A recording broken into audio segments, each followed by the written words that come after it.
When one speaks of humanity, the idea is fundamental that this is something which separates and distinguishes man from nature. In reality, however, there is no such separation. Natural qualities and those called truly human are inseparably grown together. Man, in his highest and noblest capacities, is wholly nature and embodies its uncanny dual character. Those of his abilities which are terrifying and considered inhuman may even be the fertile soil out of which alone all humanity can grow in impulse, deed, and work. This quote comes from Kaufmann's The Portable Nietzsche. The title of the essay here is translated as Homer's Contest, though it is also translated sometimes as Homer's Competition, as seen in Julian Young's biography of Nietzsche. This essay, along with four others collectively titled Five Prefaces to 5 Unwritten Books, was given to Cosima Wagner, Richard Wagner's wife, as a birthday present from Nietzsche on Christmas of 1872. This essay in particular goes on to discuss the nature of the Greeks. We must keep in mind this was written during the same period as the birth of tragedy. The prevailing view of the ancient Greeks at the time in Germany was one of sophistication, serenity, and rationality. But Nietzsche, drawing on his classical training in philology, rejected this view. In this essay, he paints them in a broader light, showing that they had the capacity to be terrifying. Though they were driven by nobility, rationality, calmness, they were also driven by cruelty, destruction, and deeply animalistic urges. But by stretching the framing, seeing all of the nuances of the ancient Greek culture, Nietzsche gained a psychological insight that he would later dissect in more detail. That higher values do not simply coexist with baser instincts, but actually grow directly out of them. Though violent in nature, the Greeks were capable of building a beautiful culture and expanding humanity's reach by transforming that violence. As a quick side, I am somewhat trivializing this essay and its points. In the main, Nietzsche also introduced the concept of Eris, which originally he takes from the ancient Greek poet Hesiod, who describes the existence of the god Eris. Hesiod said there were two distinct Erises. These can be seen as positive and negative. Discord, seen through to annihilation, and rivalry through contest. Nietzsche makes an argument that this kind of Eris, contest, is needed to transform these lower impulses into higher values. He sharpens this understanding years later when he writes Human, All Too Human. What began as an observation about the ancient Greeks later becomes refined into a sweeping critique on Western metaphysics. In Chapter 1, titled On First and Last Things, Nietzsche immediately confronts the fundamental error that has bottlenecked philosophers for 2 millennia: the belief in pure opposites. If we understand that Greek nobility grew out of Greek cruelty, we are prepared for the first aphorism, titled Chemistry of Concepts and Sensations. Quote, almost all the problems of philosophy once again pose the same form of question as they did 2,000 years ago. How can something originate in its opposite? For example, rationality and irrationality, the sentient and the dead, logic and unlogic, disinterested contemplation and covetous desire, living for others in egoism, truth and error. End quote. Nietzsche begins this chapter by pointing out a deeply all too human tendency, the impulse to boil things down to absolute opposites. In other words, the fundamental epistemic position that almost all philosophers take is a kind of dualism.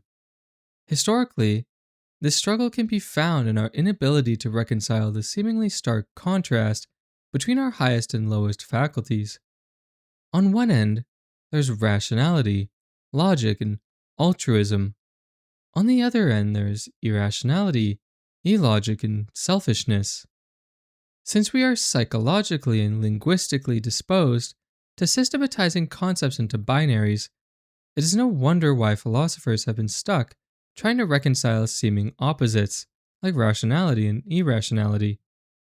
The assumption therein being that they exist within separate domains. How can we make sense of them together? These assumptions force philosophy and philosophers into a corner. If human goodness couldn't have evolved from human badness, where did it come from? Quote, metaphysical philosophy has hitherto surmounted this difficulty by denying that the one originates in the other, and assuming for the more highly valued thing a miraculous source in the very kernel and being of the thing in itself. End quote. As we said previously, historically, philosophers take for granted that opposites must exist. They treat concepts like good and evil, or rational and irrational, as ontologically distinct. They assume these are entirely distinct categories of existence, rather than seeing them each as degrees on a spectrum. Furthermore, this taken for granted assumption itself rests on another assumption.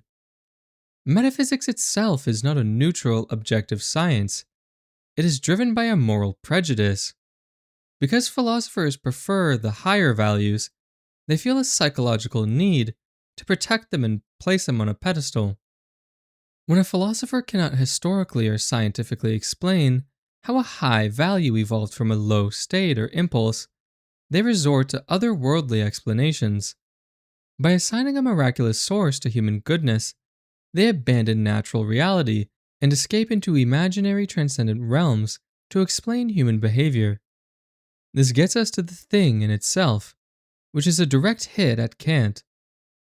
Kant argued that we can only know the world as it appears to us, which he called phenomena, while the true reality behind it, the thing in itself, remains forever inaccessible, unknowable. Nietzsche is essentially accusing Kant of using this unknowable world as a philosophical dumping ground or hiding place.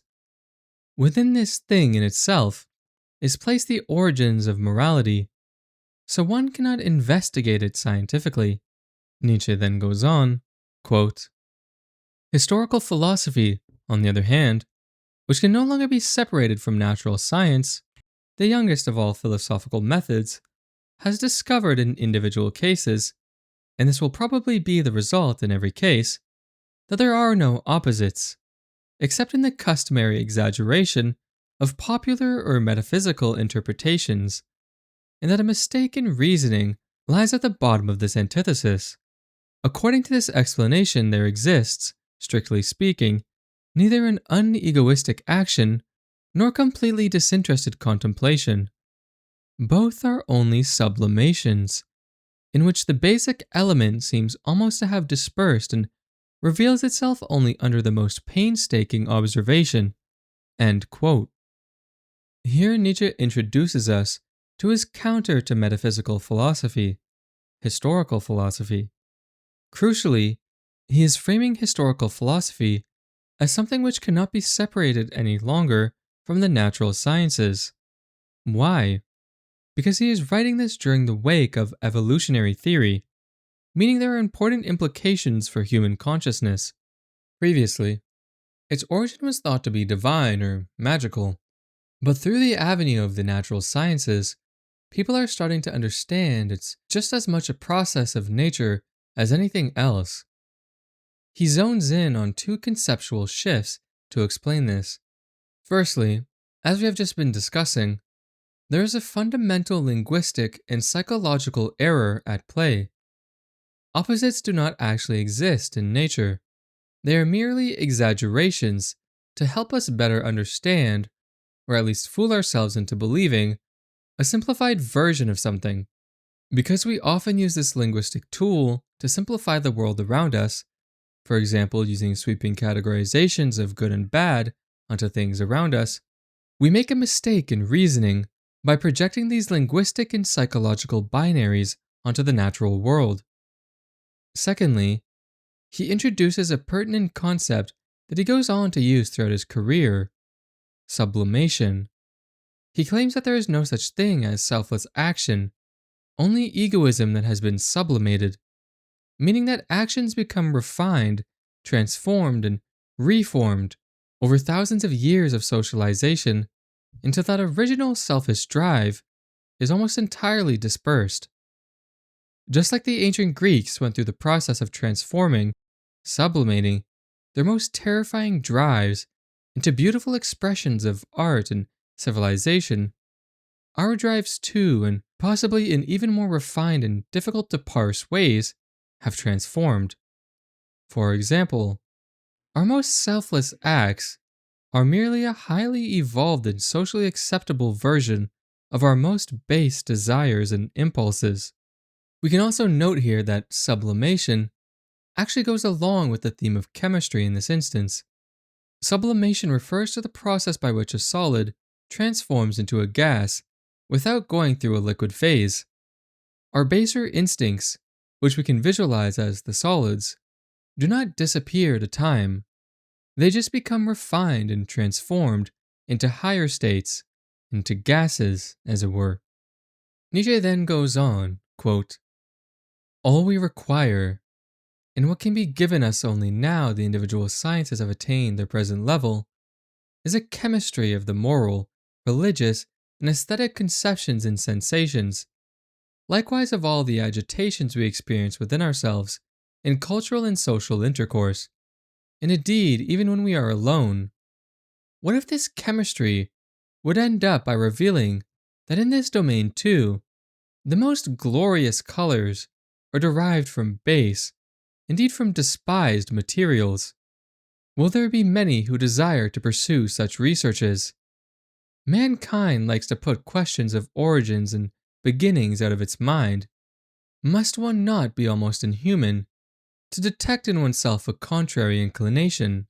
End quote. It's worth pausing for a moment to discuss why Nietzsche chose chemistry for the title of this aphorism and not biology or history. Whereas biology studies show us how things grow and history shows us a timeline and evolution of sorts, chemistry shows us how things change states, how they decompose even. Though the English translation has a nice phonetic punch in the chemistry of concepts aspect, its German counterpart does not. It reads Chemie der Begriffe und Empfindungen. Part of the reason this is interesting is that Nietzsche often chose punchy titles, even if they did not necessarily relate exactly to what was being said in the following lines. However, this was a very deliberate and impactful title, chosen to demonstrate the force and meaning of what he is doing in this aphorism. What does a chemist do? They take a compound and break it down into its base elements.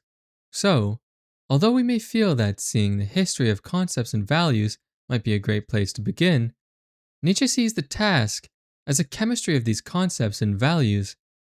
Break them down and show where they actually come from. He asks, what if this chemistry would end up by revealing that in this domain too, the most glorious colors are derived from base, indeed from despised, materials? These prized values, as well, may actually come from what is considered our lower and lowest instincts. What if justice, for example, actually came from our fear and resentment, and from the desire for power? Furthermore, Nietzsche, by claiming the title of chemist of morals, is taking the power out of the idealists and metaphysicians who believe that the mind finds its origins in magic, in the mystical, in God and spirituality, etc.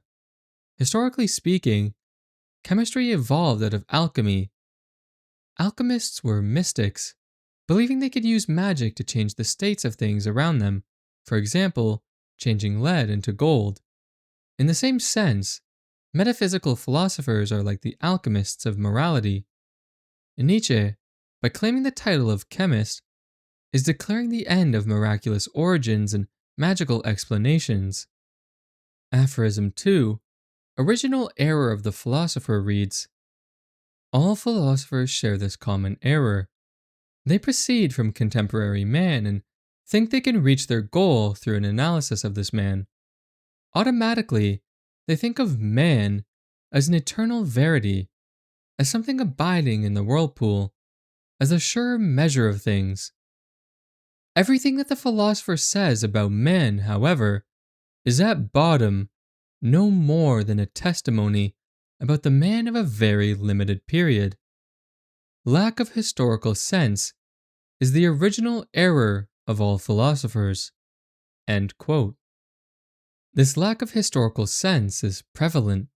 It is the foremost explanation why, for thousands of years, philosophers have been stumped, why they have been moving in mud, why most popular philosophers find a shared ground in claiming some miraculous origin at the bottom of all our most important concepts and values. Because of a lack of evolutionary framework, most philosophers have judged man as he is today as if he has always been this way. They think man is an eternal verity, an eternal truth.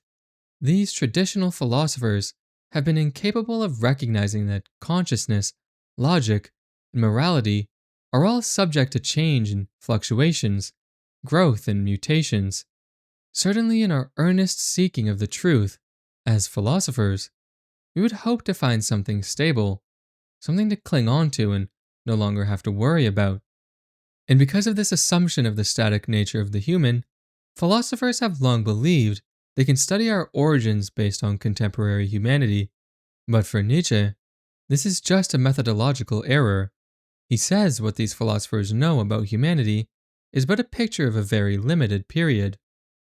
The sharp critique here is that despite the wishes of these philosophers to have touched upon the most fundamental and universal aspects of human nature, they actually have not done so, not even remotely. Because these philosophers proceed only from people around them, their grand sweeping claims about human nature are actually just localized and limited. For example, when Kant writes about universal moral laws, he isn't describing an eternal human truth.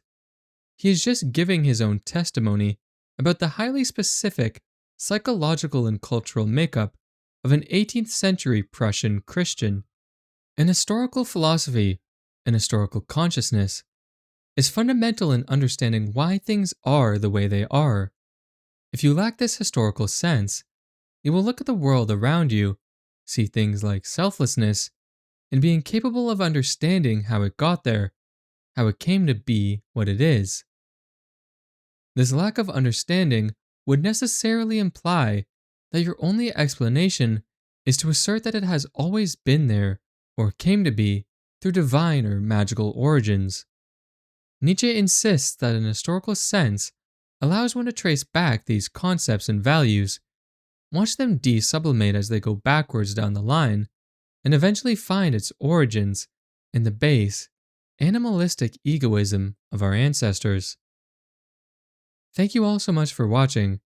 This marks the end of this video. In the next one we will continue forward with Chapter 1, looking at Aphorisms 3 through 11. If you have any questions or comments, please feel free to leave them below. And as always, have a wonderful day.